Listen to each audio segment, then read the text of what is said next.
আসসালামু আলাইকুম। আজ 18 সেপ্টেম্বর 2025 বৃহস্পতিবার।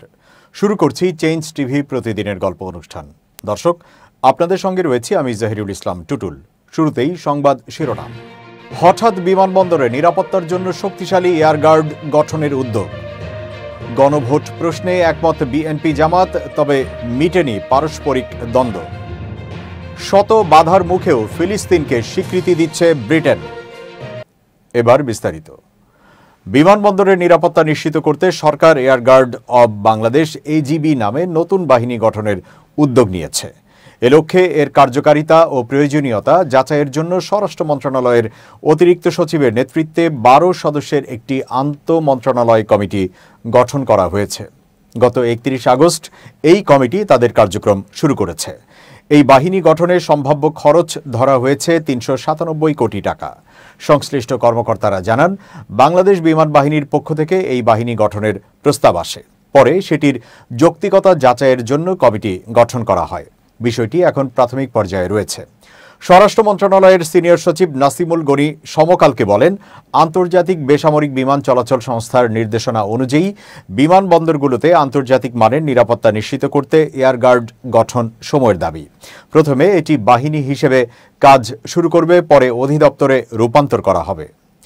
জানতে চাইলে আন্তঃমন্ত্রণালয় কমিটির প্রধান স্বরাষ্ট্র মন্ত্রণালয়ের অতিরিক্ত সচিব আতাউর রহমান খান বলেন, সবে তো কাজ শুরু হলো। গণমাধ্যমে বলার মতো এখনও কোনো তথ্য নেই। জানা গেছে 1985 সাল থেকে দেশে বেসামরিক বিমান চলাচল পরিচালনা করছে বাংলাদেশ বেসামরিক বিমান চলাচল কর্তৃপক্ষ বেবিচক। বর্তমানে বিমানবন্দরের ভেতরের নিরাপত্তা ব্যবস্থা বিমান বাহিনীর সদস্যরা এবং বাইরের নিরাপত্তা আর্মড পুলিশ ব্যাটালিয়ন দেখভাল করছে। এছাড়া এভিয়েশন সিকিউরিটির সদস্যরা যাত্রীদের এবং তাদের জিনিসপত্রের নিরাপত্তা নিশ্চিত করা, নিষিদ্ধ আইটেম যেমন অস্ত্র, বিস্ফোরক ও অবৈধ ড্রাগের জন্য স্ক্রিনিং করা, বিমান এবং লাগেজের নিরাপত্তা পরীক্ষা পরিচালনা করা, এয়ারপোর্ট টহল কার্যক্রম, নিরাপত্তা হুমকি রোধ ও শনাক্ত করা, যে কোনো জরুরি পরিস্থিতি মোকাবেলা করা, বিমানবন্দরের নিরাপত্তা নিশ্চিত করতে অন্য আইন প্রয়োগকারী সংস্থার সঙ্গে কাজ করছে। স্বরাষ্ট্র মন্ত্রণালয় সূত্র জানায়, দেশে বিমানবন্দরের পরিধি যেমন বাড়ছে, তেমনি নিরাপত্তা ব্যবস্থাও আছে ঝুঁকিতে।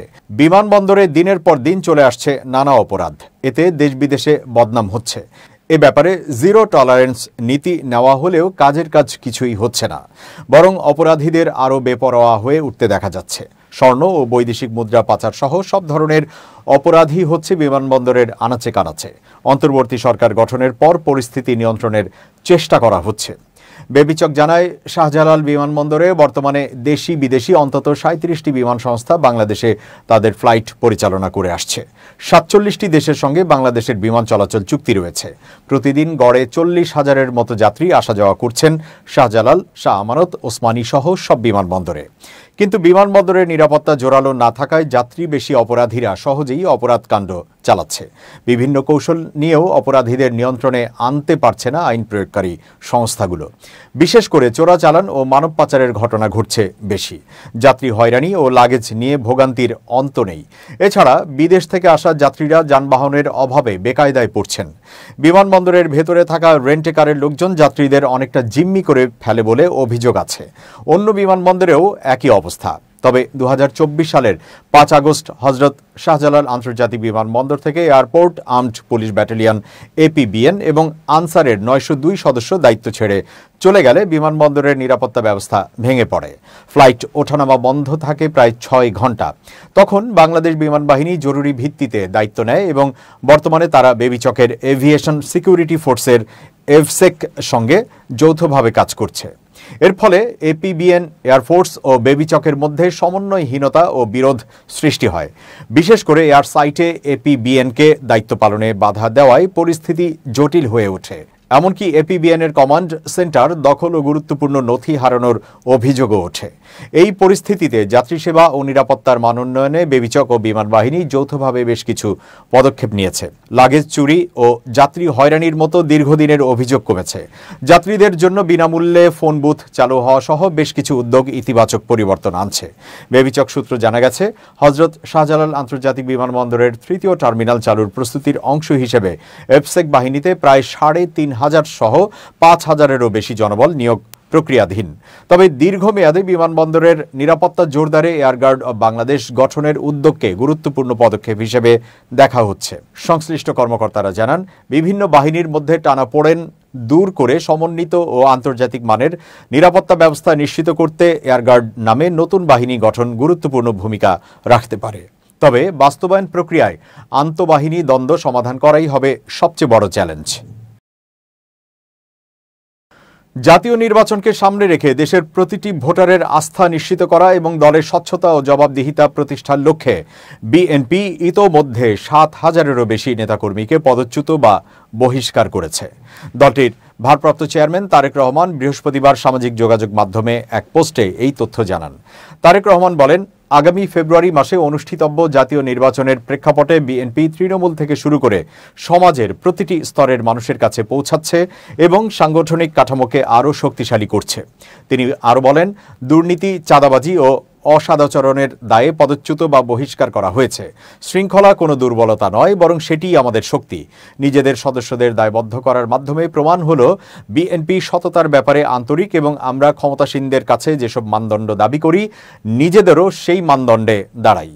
ভারপ্রাপ্ত চেয়ারম্যান উল্লেখ করেন, বিএনপি তরুণদের আস্থা পুনর্গঠন করতে চায়, যারা রাজনীতিকে কেবল ক্ষমতার খেলা হিসেবে নয় বরং অংশগ্রহণমূলক এবং সেবামূলক ক্ষেত্র হিসেবে দেখতে চায়। তারেক রহমান সহকর্মী ও নেতৃবৃন্দকে ঐক্যবদ্ধ থাকার আহ্বান জানিয়ে বলেন, আমরা একসঙ্গে প্রমাণ করব বাংলাদেশে একটি জবাবদিহিমূলক রাষ্ট্র ব্যবস্থা, স্থিতিশীল প্রাতিষ্ঠানিক কাঠামো এবং গণ আকাঙ্ক্ষিত ভবিষ্যৎ গড়ে তোলা সম্ভব ইনশাআল্লাহ। এর আগে সোমবার রাতে গুলশানে চেয়ারপারসনের কার্যালয়ে দলের স্থায়ী কমিটির বৈঠকে সিদ্ধান্ত হয়, ফেব্রুয়ারির জাতীয় নির্বাচনকে সামনে রেখে অক্টোবরের মাঝামাঝি দেশব্যাপী প্রচারাভিযান শুরু করবে বিএনপি। বৈঠকে লন্ডন থেকে ভার্চুয়ালি যুক্ত হয়ে সভাপতিত্ব করেন তারেক রহমান।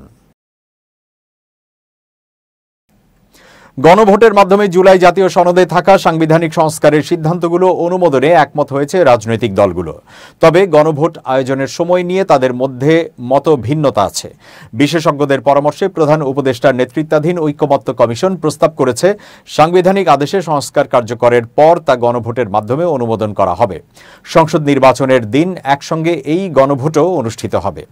জুলাই সনদের বাস্তবায়ন পদ্ধতি নির্ধারণের জন্য বুধবার রাজধানীর ফরেন সার্ভিস একাডেমিতে ঐকমত্য কমিশনের সঙ্গে তৃতীয় দফার সংলাপ হয়। সেখানে কমিশন সর্বশেষ এই প্রস্তাব দেয়। এতদিন গণভোটের বিষয়ে আগ্রহ না থাকলেও গতকাল বিএনপি গণভোটের পক্ষে মত দিয়েছে। তবে তারা চায় সংস্কার বাস্তবায়নে পরবর্তী সংসদে সংবিধান সংশোধন করা হবে এবং পরে তা গণভোট দিয়ে জনমত যাচাই করা হবে। জামাত ইসলামী সংসদ নির্বাচনের আগে এই গণভোট চায়। এনসিপি গণভোটের বিষয়ে মতামত দেয়নি। তারা সংস্কার বাস্তবায়নে সাংবিধানিক আদেশের পক্ষে। এখন এই বিষয়ে রাজনৈতিক দলগুলোকে নিজেদের মধ্যে আলোচনার সময় দিয়ে কমিশন সংলাপ মুলতবি করেছে। প্রধান উপদেষ্টা ডক্টর মোহাম্মদ ইউনূস জাতিসংঘের সাধারণ অধিবেশন শেষে দেশে ফেরার পর আগামী মাসের প্রথম দিন শেষ দফার সংলাপ হবে। কমিশন জানিয়েছে, ঐকমত্যের জন্য এ সময় তারা দলগুলোর সঙ্গে আনুষ্ঠানিক আলোচনা চালিয়ে যাবে। সংলাপ শেষে সালাউদ্দিন আহমেদ বলেন, জুলাই সনদে এমন অনেক সংস্কার প্রস্তাব আছে, সেগুলো বাস্তবায়ন করতে সংবিধানের মৌলিক কাঠামো পরিবর্তন করতে হবে। এই জন্য অবশ্যই গণভোট লাগবে। তবে গণভোট সংসদ নির্বাচনের পরে করতে হবে। মৌলিক বিষয়ে সংশোধনী আসবে বলে রাষ্ট্রপতির সইয়ের আগে অবশ্যই গণভোট নিতে হবে। সংলাপের পর সাংবাদিকদের প্রশ্নের জবাবে সালাউদ্দিন আহমেদ বলেন, রাষ্ট্রপতি কার পরামর্শে মতামত চেয়েছেন, সুপ্রিম কোর্ট তো এই প্রশ্ন তোলেননি। ফলে সংবিধানের ১০৬ অনুচ্ছেদ নিয়ে প্রশ্ন নেই। জনগণ এবং রাষ্ট্রের নিরাপত্তা সর্বোচ্চ আইন। এই আইন বলে আদালত মতামত দিয়েছেন।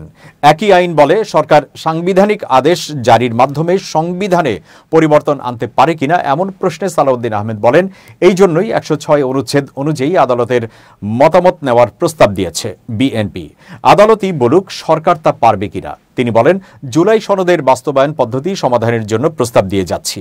একমত হলে অসাংবিধানিক পদ বন্ধ হবে। সনদের জন্য নির্বাচন ঝুলিয়ে রাখলে ফ্যাসিবাদীরা লাভবান হবে। জুলাই ঘোষণাপত্রের ২২ ধারায় সাংবিধানিক আদেশের বিরোধিতা করে সালাউদ্দিন আহমেদ বলেন, ঘোষণাপত্রে বলা হয়েছে সবই হবে, হয়েছে নয়। যা হয়নি তার ক্ষমতা বলে কিছুই করা যায় না। আলোচনা চলমান থাকা অবস্থায় পিআরের দাবিতে জামাত সহ ৭ দলের যুগপৎ আন্দোলনকে স্ববিরোধী বলে আখ্যা দেন সালাউদ্দিন আহমেদ। তিনি বলেন, বিএনপি রাজনৈতিক বক্তব্যের জবাব রাজনৈতিক বক্তব্যেই দেবে। গত ৫ আগস্ট প্রধান উপদেষ্টা জুলাই ঘোষণাপত্র পাঠ করার পর একে অপূর্ণাঙ্গ বলেছিল জামায়াত। কার্যকরের সময় উল্লেখ না থাকায় আলোচনা করেছিল। বিএনপি অভিনন্দন জানিয়েছিল। হামিদুর রহমান আজাদ সংলাপের পর সাংবাদিকদের বলেন, যারা জুলাই ঘোষণাপত্রকে অভিনন্দন জানিয়েছিল তারা এখন ঘোষণাপত্র অনুযায়ী সাংবিধানিক আদেশ জারি মানছে না কেন?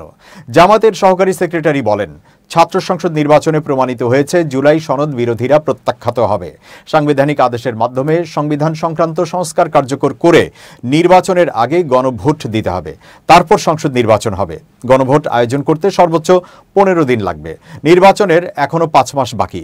গণভোটে সংস্কার প্রস্তাব জনগণের অনুমোদন না পেলে কি হবে? এমন প্রশ্নে জামাতের আরেক সহকারী সেক্রেটারি জেনারেল রফিকুল ইসলাম খান জানান, জনগণ প্রত্যাখ্যান করলে বিনা প্রশ্নে মেনে নেব।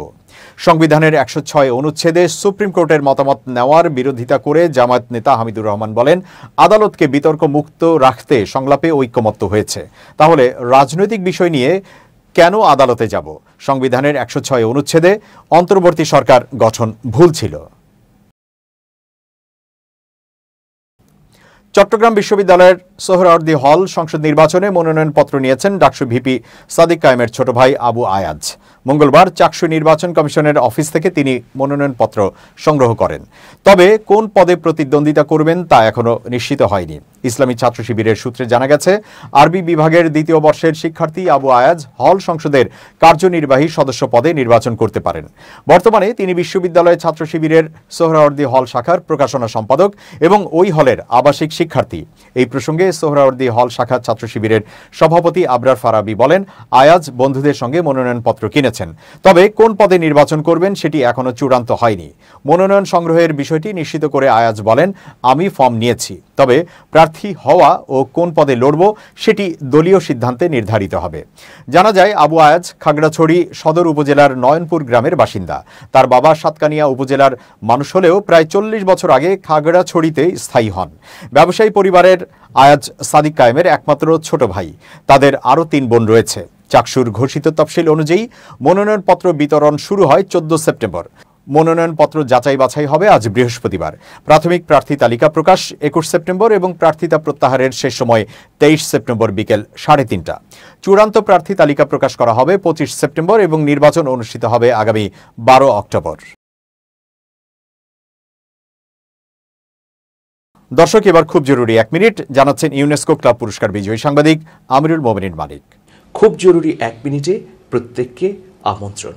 প্রিয় দর্শক, ভাষার মাসে ভাষা বা শব্দ সম্পর্কিত গুরুত্বপূর্ণ একটি তথ্য আপনাদেরকে দিচ্ছি। ইংরেজি যেসব শব্দে এস আছে, বাংলায় লিখতে গেলে সংযুক্ত বর্ণের আশ্রয় নিতে হয়, সেসব শব্দে সবসময় দন্ত স হবে, কখনোই মূর্ধন্য স হবে না। যেমন পোস্ট মাস্টার, এই দুটো শব্দের মধ্যেই দন্ত স ব্যবহৃত হবে। একইভাবে স্টক, স্টোরি, স্টপ এই শব্দগুলোতেও দন্ত স হবে। অনেক সময় অনেক গুরুত্বপূর্ণ জায়গায় মূর্ধন্য স লেখা হয়, যেটা আসলে ভুল। আসুন শব্দ সম্পর্কে সচেতন হই, বানান সম্পর্কে সচেতন হই। বাংলা ভাষা রক্তের বিনিময়ে অর্জিত, সুতরাং কোনোভাবেই এটা হেলাফেলার বিষয় নয়। ভালো থাকবেন, শুভেচ্ছা নিরন্তর। এবার দেশের বাইরের খবর। চলতি সপ্তাহের শেষেই ফিলিস্তিনকে স্বীকৃতি দেবে যুক্তরাজ্য। দেশটির সরকারের উচ্চ পর্যায়ের বরাত দিয়ে এক প্রতিবেদনে এই তথ্য জানিয়েছে ব্রিটিশ সাময়িকী দ্য টাইমস। বুধবার এক প্রতিবেদনে টাইমস জানিয়েছে, বর্তমানে এক রাষ্ট্রীয় সফরে যুক্তরাজ্যে আছেন মার্কিন প্রেসিডেন্ট ডোনাল্ড ট্রাম্প। আজ বৃহস্পতিবার ওয়াশিংটনের উদ্দেশ্যে লন্ডন ত্যাগ করবেন তিনি। ট্রাম্প বিদায় নেওয়ার পর ফিলিস্তিনকে আনুষ্ঠানিকভাবে স্বীকৃতি দেওয়া হবে। প্রসঙ্গত, যুক্তরাজ্য অনেকদিন আগেই মধ্যপ্রাচ্যের আল আকসা অঞ্চলে দ্বিরাষ্ট্র সমাধানের পক্ষে নিজের অবস্থান স্পষ্ট করেছে। গত জুলাই মাসে প্রধানমন্ত্রী কেইর স্টারমার জানিয়েছিলেন, ইসরায়েল যদি গাজা ভূখণ্ডে বর্বরতা বন্ধ না করে তাহলে তিনি পদক্ষেপ নেবেন। ফিলিস্তিনকে স্বীকৃতি দেওয়ার ব্যাপারটি তার বিবেচনায় রয়েছে বলেও জানিয়েছিলেন তিনি। প্রেসিডেন্ট ট্রাম্প তখন বলেছিলেন, ব্রিটেন এই পদক্ষেপ নিলে তিনি আপত্তি করবেন না। তবে পরে ফ্রান্স, কানাডা এবং অস্ট্রেলিয়াও ফিলিস্তিনকে স্বীকৃতি প্রদানের ইচ্ছা প্রকাশ করলে ট্রাম্প বলেন, কোনো ইউরোপীয় মিত্র যদি এমন পদক্ষেপ নেয় তাহলে তার বিরোধিতা করবেন তিনি। ব্রিটেনের প্রধানমন্ত্রী ও লেবার পার্টির শীর্ষ নেতা অবশ্য আগে থেকেই ফিলিস্তিনকে স্বীকৃতি দেওয়ার পক্ষে ছিলেন। সম্প্রতি তিনি বলেছেন, সামনে জাতিসংঘের সাধারণ পরিষদের অধিবেশন শুরু হতে যাচ্ছে এবং সেখানে তিনি ফিলিস্তিনকে স্বীকৃতি দেবেন। স্টারমারের এই বক্তব্যের পর এক প্রতিক্রিয়ায় ইসরায়েল জানিয়েছে, ফিলিস্তিনকে স্বীকৃতি দেওয়া হবে হামাসকে 2023 সালের 7 অক্টোবরের হামলার জন্য পুরস্কৃত করার শামিল। দর্শক, শেষ করছি প্রতিদিনের গল্পের আজকের গল্প। changetv.press বাংলাদেশ ইউটিউব জার্নালিজমের অগ্রদূত। ভিজিট করুন এর ওয়েবসাইট www.changetv.press, youtube.com/changetvpress এবং সাবস্ক্রাইব করুন চ্যানেলটি। নিয়মিত লাইক, কমেন্ট ও শেয়ার করে আপডেট রাখুন নিজেকে। ভালো থাকুন, নিরাপদে থাকুন। শুভেচ্ছা নিরন্তর। changetv.press, এক ফোঁটা হলুদও নেই।